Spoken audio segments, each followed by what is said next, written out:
Ayan, good afternoon mga tol. Welcome back sa Ronel Rides YouTube channel. At sa video na to ay re-reviewin natin itong Kuda Wingman e-bike.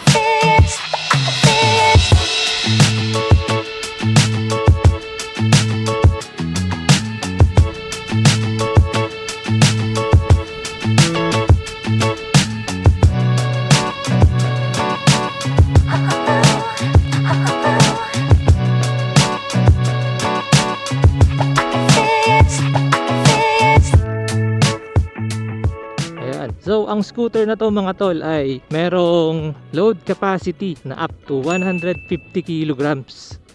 So enough yun para sa driver, sa angkas, at saka kaunting pinamili sa grocery. Anyway, ang cash nito ay aabot ng 38,800 pesos. Pero pag binili nyo nga siya ng cash, may less na 2,000 pesos. So aabot na lang siya ng 36,800. Ang maximum speed nito ay aabot daw ng 70 kilometers per hour. And then ang maximum range niya sa isang full charge ay aabot daw ng 70 kilometers. Subukan natin yan sa susunod na video natin. For now ay reviewin lang natin ang kauntian, ano. So ito, yung side mirror niya, kung makikita nyo, napakalawak, napakalaki. Kitang kita nyo talaga yung mga nasa gilid nyo. Dito sa panel natin makikita nyo yung speed natin, yung speedometer, yung battery, tapos yung cambio. Anyway, hindi talaga siya cambio eh, automatic naman to eh. Tapos yung odometer, kada pinapatay natin yung odometer, nagre-reset ito, magba-back to zero. So makikita nyo 1 kilometer na lang kasi nag-stop over tayo. So ganun yung odometer niya. Awan ko kung bakit ganun. So magre-reset siya pag pinapatay nyo. Tapos ang mare-record lang niya yung distance na travel nyo na hindi nyo siya pinapatay. So nandito sa left side natin yung high and low. Yan, switch na to. Nandito rin sa left side yung switch ng turn signals natin at saka itong busina. Then dito naman sa right, makikita mo yung itong switch ng ating ilaw. So may tatlo siyang switch. Sa pinaka right ay off. Ang next naman ay nasa middle ay yung parang daytime running light. And then itong pinaka nasa left ay yung ating headlight. Yung dalawang LED na malakas.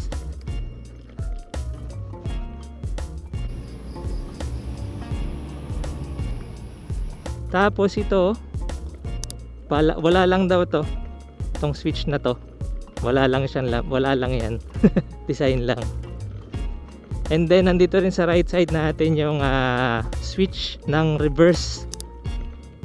Kung makikita nyo, halos magkatabi lang yung switch nung 1, 2, 3 at saka nitong reverse. Kaya medyo mag-iingat kayo pag magsiswitch kayo niya kasi baka mamaya yung switch nyo ay nasa reverse pala.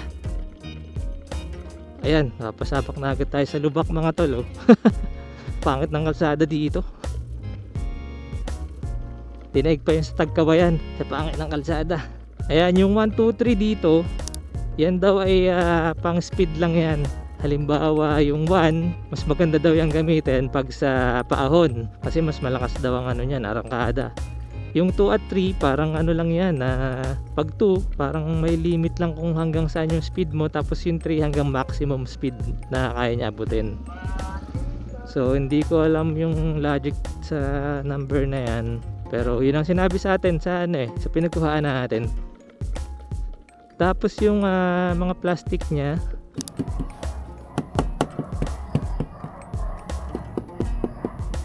okay naman, hard plastic siya, pero wag nyo siya itutumbas sa mga scooter ng Japan na plastic kasi itong pagka-plastic nito parang medyo tunog mahuna eh kung ikukumpara nyo dun sa mga plastic ng scooters ng Japan. Dual shock pala to. Tapos yung ating preno, disc brake sa unahan, although walang brand, naka disc brake naman yung unahan, then drum brake sa likod.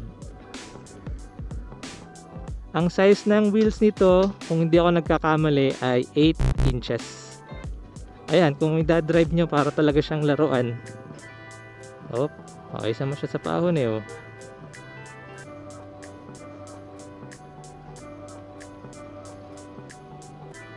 Okay, tingnan natin tunog ng busina. Oh. So, nandito yung susian niya sa kanan.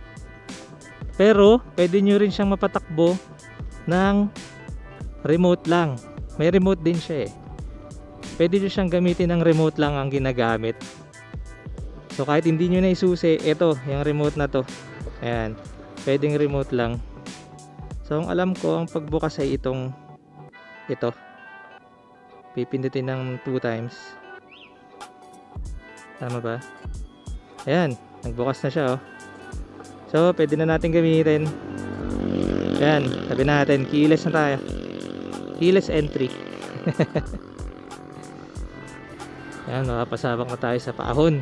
Ayan, check natin to sa paahon dito.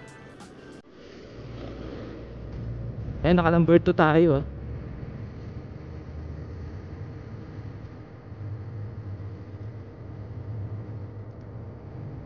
Okay naman. Kaya naman niya. So yan, 75 kilograms ako mga tol ah. So kaya naman niya sa paahon.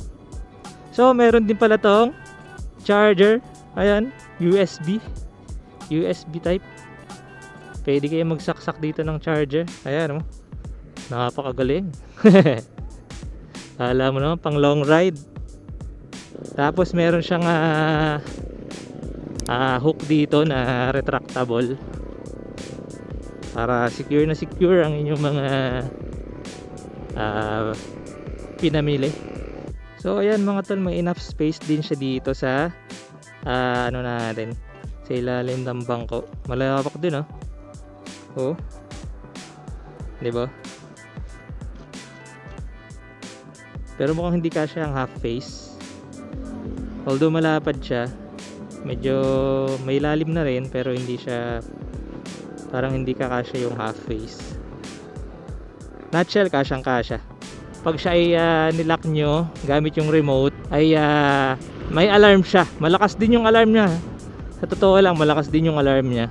Pag nakalock siya, malakas yung alarm. Tapos ay pag itutulak nyo siya, gumaganit yung gulong. Dinemonstrate yun noong ano eh, doon sa pinagkuhaan natin sa Kuda. Personally hindi ko pa na-testing. Okay na rin yun, security na rin, kasi hindi mo nga siya malalak ng sa susi lang eh.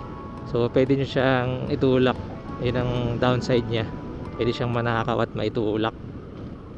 Lalo na kung marunong mag-disable ng, sabihin na nating ano, alarm. Marunong mag-disable ng alarm yung magnanakaw, no?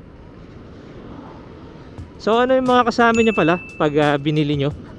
May mga freebies na binibigay ang Kuda. So may libre kayong nutshell na helmet. Tapos merong backpack ng Kuda. Meron din pang lock ng motor, yung malaking padlock. Tapos may libreng raincoat. At higit sa lahat, meron din siyang libreng box, top box. Opo, may libre din siyang top box. Maganda yung top box niya kung tutusin ha. Makapal yung pagka plastic. Magandang klase. So pasensya na kayo kung medyo all over the place yung review natin dito sa Kuda Wingman. Medyo kasi tayo, hindi tayo prepared. Hindi natin na-research tong scooter na to eh. Kung ano lang yung natatandaan ko, yun lang sinasabi ko sa inyo. Anyway, kung may tanong naman kayo tungkol dito sa Kuda Wingman, ay i-comment nyo na lang dyan sa baba at sasagutin natin sa abot ng ating knowledge. So ayan, ang sarap niya drive-in sa totoo lang. Responsive naman yung throttle niya. May biting point siya eh, na pag nandun kayo sa biting point, talagang aarangkada talaga siya. Kaya medyo mag-iingat kayo. So ang charging time niya ay aabot ata ng 7 to 8 hours daw ang full charge. So wala din pala siyang clock dito sa sa panel. Andaan muna tayo dito sa lumang tulay.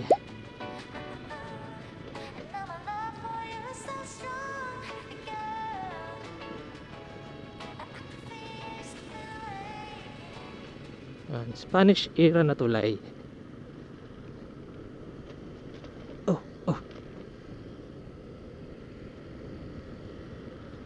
Sa handling, sobrang gaan niya dalhin. Well, galing kasi tayo sa Bergman. So, what I mean sa magaan ay medyo parang mapapalad siya ng hangin.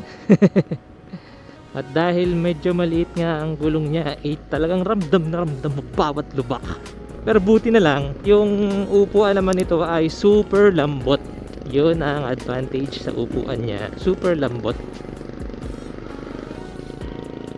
Ayan, umu-overtake pa tayo. Diba? Pagkalayan, maganda dito, pababa na dito. Check out natin ang full speed niya. Dahil pababa na dito. Ayan. So, ayan na nga. So, hindi talaga accurate itong kanyang speedometer. Ano? So, maximum niya, maximum 70 plus. Yun ang sabi dito. Pero, hindi talaga tayo 70 kilometers per hour tumatakbo mga tol. So kasi nungalingan yung sinasabi dito sa speedometer natin. Anyway, yung ano niya, yung preno niya, enough naman, malakas din. Kasi nga naka-disc brake yung unahan natin. Tapos dahil nga medyo maliit din yung gulong natin, na papatigil talaga niya ng maayos. Oh my god. Talagang medyo ramdam na ramdam niya yung yung bawat lubak sa kalsada. Ayan natin, tingnan natin mapapalit tayo ng hangin. Hindi naman. Okay naman. Hindi naman tayo masyado napalad. Sabagay, kung mabigat ka naman, tas medyo dagdag din yung bigat ng bigat ng motor, hindi ka naman siguro talaga mapapalad. Pero ang saya nito dalhin yun nga lang, bitin ka sa speed. Pag gusto nyo pang reviewin naman natin to, paahon ng Lukban, kasi parang gusto ko siya i-try sa mga paahon i-comment nyo na lang sa baba kung gusto nyo siyang makita, kung paano siya mag-perform sa mga paahon. So plano natin ay sa Lukban sana, if ever, kung gusto nyo lang makita mga tol kasi kung hindi din naman, di wag na natin gawin. Nag-aaksaya lang tayo ng panahon kapag ganun So ayun mga tol, maraming salamat sa panonood nyo. Huwag nyo kalimutan na mag-subscribe sa channel natin at i-like itong ating video. Yun lang, at maraming salamat. Ride safe mga tol. Peace.